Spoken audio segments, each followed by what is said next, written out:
안녕하세요. 백수를 부르는 심리학의 논두렁입니다. 오늘은 방어 기제에 대해서 이야기해 보도록 하겠습니다.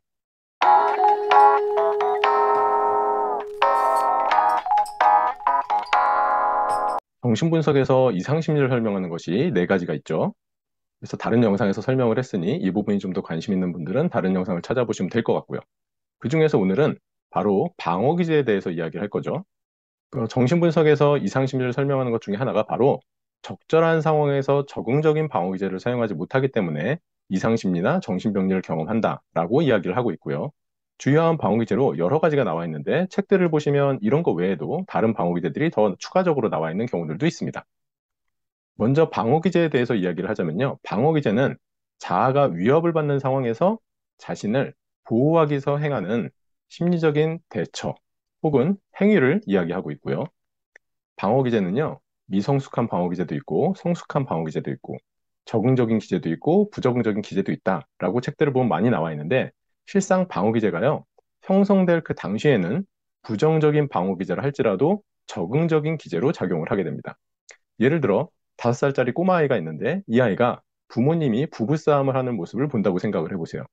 부모님이 치고받고 싸우고 막 피를 흘리는 정도의 부부싸움인데 이 아이가 그것을 부인이라는 방어기제를 통해서 그런 일이 나한테는 일어나지 않았을 거야. 나한테 없었던 일이야 라고 하지 않고 그것을 직면하면 어떻게 될까요? 그 아이가. 그것을 진짜 느끼고 그러는 그 순간 그 아이는 정신병리나 이상심리가 생길지 모릅니다. 그래서 부인이라는 방어기제가 그 당시에는 적응적인 기제로 쓰였던 거죠. 그런데 문제는 뭐냐? 발달 과정에서 혹은 다양한 상황에 맞게 방어 기제를 발달을 시켜야 되고 상황에 따라서 방어 기제를 다변화해야겠죠. 그런데 그렇게 하지 못하는 것으로 인해서 방어 기제의 어려움, 그리고 방어 기제로 인한 이상 심리가 생긴다라고 보시면 좀 더 정확한 얘기가 될 것 같고요. 그래서 한편으로 스트레스 대처 능력을 향상시킨다라는 말을 많이 하잖아요. 상담을 할 때. 그걸 방어 기제로 표현한다면 상황에 맞게 다양한 방어 기제를 사용하도록 돕는 것. 그것이 바로 스트레스 대처 능력을 향상하는 게 될 겁니다. 그래서 방어 기제를 활용한 상담이란 다양한 상황에서 다양하고 적절한 방어 기제를 활용할 수 있도록 도와주는 것이 바로 방어 기제를 활용한 상담이 될 거고요. 방어 기제를 하나씩 하나씩 살펴보도록 하죠. 먼저 퇴행이란 어떤 것이냐? 이전의 발달 단계로 돌아가는 거예요. 그래서 유치한 방식으로 자신의 문제를 해결하여 불안과 갈등을 피한다라고 되어 있는데요. 이전의 발달 단계로 돌아가는 경우, 우리나라 사람들 기본적으로 주말이 되면 구강기로 퇴행을 하죠. 구강기, 그래서 많이 먹고 주말이 되면 폭식을 좀 하기도 하고 그렇게 되죠. 하지만 주말에 폭식을 한 뒤에 다시 돌아와서 일상생활을 잘 할 겁니다. 그런데 만약에 퇴행을 했다가 그 구강기에 고착이 돼서 다시 돌아오지 못하면 어떻게 될까요? 폭식장애가 되는 등 어려움들이 생활상에서 나타나겠죠. 그래서 바로 이런 퇴행이라는 방어기제는 그런 것이고 잘못될 경우에는 거기에 고착이 되면 문제가 되는 것이죠. 그래서 퇴행 자체가 나쁜 건 아닙니다. 키덜투문화라는 것들이 많이 있죠. 어린 시절로 돌아가서 그때 채우지 못했던 것들을 채우는 것들은 나쁘지 않습니다. 자, 그 다음엔 투사에 대해서 이야기할 텐데요. 투사는 자신이 받아들일 수 없을 정도로 위협적인 감정을 다른 사람에게 투영하는 것이죠. 예를 들면 누가 나를 해치려고 해라고 생각하는 사람은 실상 어떤 마음이 있는 거예요? 내가 그 사람을 해치고 싶은 마음이 있는 건데 그걸 내가 인식하고 느끼면 어떻게 돼요? 나라는 사람에 대해서 자존감이 떨어질 수도 있고 나라는 사람이 그 정도를 수용할 수 없을 정도로 너무 나쁜 방법이야라고 생각할 수도 있겠죠. 그럴 때는 내가 그런 게 아니라 저 사람이 나한테 그런 식으로 하는 거야라는 방법으로 투영을 하는 게 바로 투사입니다. 그리고 동일 씨는 자신이 맞서 싸우거나 경쟁에서 이길 수 없는 강한 대상의 행동이나 사고방식을 모방하는 거죠. 그래서 자신의 것처럼 만들어 내면화하는 과정이 동일시가 되는 거고요. 이것은 정신분석에서 남근기를 이야기할 때 항상 오이디푸스 컴플렉스에 대한 이야기를 하죠. 그러면서 동성의 부모에 대해서 경쟁심을 느끼고 이성의 부모를 차지하고자 하는 욕구를 느끼는 게 바로 오이디푸스 컴플렉스인데 그때 동성의 부모, 즉 아들이 아버지와 대면해서 이길 수가 있나요? 그렇지 못하죠.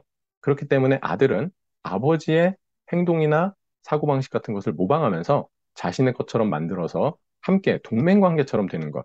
그것이 바로 동일시라고 이야기를 하죠.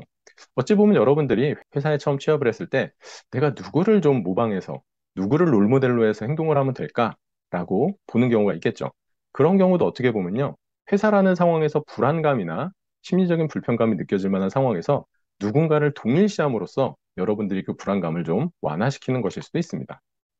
그 다음에 부인인데요. 부인은 고통스러운 경험이나 불안한 요소를 거부하며 없었던 사실로 믿는 것이 부인이죠. 그러니 심리적 불편감을 야기할 만한 사건이 있는데 그게 나한테 없었던 일이 된다면 어떻게 될까요? 마음이 훨씬 편해지겠죠.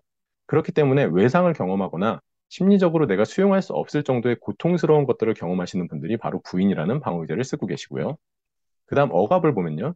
원초아와 초자아 간의 갈등을 무의식 수준에 억누르는 것이다 라고 되어 있죠. 여러분들, 무의식은 인식을 할 수 있나요? 없나요? 무의식은 인식을 할 수 없는 영역이죠. 그렇기 때문에 억압을 하는 사람들에게 너 요즘에 스트레스 받니? 이런 식으로 물어보면 뭐라 그럴 것 같아요? 나 스트레스 받는 거 없는데? 이런 식으로 인식을 하지 못합니다. 여러분들이 삶을 살면서 좀 참는 것들, 그런 것들을 이제 억압과 유사하다라고 얘기를 하는데 여러분들은 다들 무엇을 참는지 인식을 하시죠. 그렇다면 어떻게 보면 진정한 의미에서 억압 수준까지는 안 될 수도 있는 거죠. 자, 그 다음에 승화인데요. 승화는 수용하기 어려운 무의식적인 충동을 사회에서 수용 가능하고 수능적인 방식으로 바꾸어서 표현하는 거죠.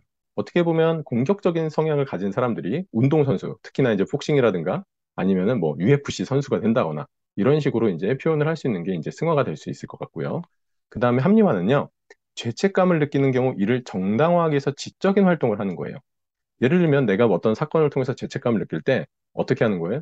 내가 이러한 행동을 할 만한 상황이었으니까 그 행동을 한 거야. 그러니까 내가 그렇게까지 죄책감을 느낄 필요는 없어. 이런 식으로 생각하는 게 이제 합리화죠. 그래서 보통 우리나라 사회에서는요, 합리화를 통해서 생활을 하시는 분들이 많고, 근데 이게 심화되면 어떻게 될까요? 수치심을 못 느끼겠죠. 내가 무언가를 잘못했을 때 누군가에게 사과도 해야 되고 나의 잘못을 용서를 빌어야 되는데 너무나도 많은 합리화를 하다 보면 어떻게 될까요? 내 잘못이나 그런 것들을 수용하기보다는 남 탓을 하게 되는 경우들도 많아지는 그런 부작용이 나타나기도 합니다. 반동 형성은 위협과 갈등이 되는 무의식적인 욕구와 반대되는 행동을 취하는 것이 반동 형성이죠. 그다음에 그런 말이 있죠. 미운 자식 떡 하나 더 준다. 이런 것들. 그래서 내가 어떤 대상을 싫어할 때 오히려 그 사람이 다치는 모습을 보면 어떻게 돼요? 죄책감이 느껴지죠? 그렇기 때문에 오히려 그 사람을 더 잘 대해주고 그 사람을 보호해주고 이러한 행태를 취하는 것이 반동 형성이 되는 거죠. 그 다음 전치는요. 무언가 불안감이나 심리적인 불편감을 유발하는 대상보다 위협이 적은 다른 대상으로 충동 표현의 방향을 바꾸는 것. 그래서 대치의 대상은 희생양이 된다 이렇게 되어 있는데요. 제가 이거를 일반인들한테 가장 쉽게 설명하는 건 전치는요. 만만한 대상한테 푸는 겁니다라고 이렇게 이야기를 하기도 해요. 직장에서 부장님한테 혼이 났어요. 그럼 실상 부장님한테 분노 감정 같은 게 느껴질 수 있겠죠. 그런데 부장님한테 분노 감정을 표현하기보다 어떻게 될까요? 집에 와서 반려동물에게 풀거나 이런 식으로 내가 좀 더 안전하다고 생각하는 대상에게 푸는 것이 전치인데 보통은 만만한 대상에게 푸는 것이 전치입니다라고 얘기하면 쉽게 이해를 하시더라고요. 그다음 제가 많이 사용하는 대처 방법 중에 하나인데요. 방어 기제 중 하나인데 유머예요. 사태를 지나치게 심각하게 보지 않고 가볍고 희망적인 시각으로 볼 수 있게 해주는 게 바로 유머라는 방어 기제죠. 유머라는 것은 사람들의 마음에 여유를 만들어주죠. 그래서 그걸 통해서 오히려 또 다른 대처 방법들을 더 많이 찾아낼 수도 있게 되기도 하고요. 그런 상황을 쉽게 바라보면서 그래, 별거 아니야. 내가 해볼 수 있어. 라는 식으로 에너지와 용기가 생기기도 하죠. 그래서 오늘은 짧지만 방어 기제에 대해서 여러분들과 함께 이야기해 봤습니다. 지금까지 백수를 부르는 심리학의 논두렁이었습니다. 감사합니다.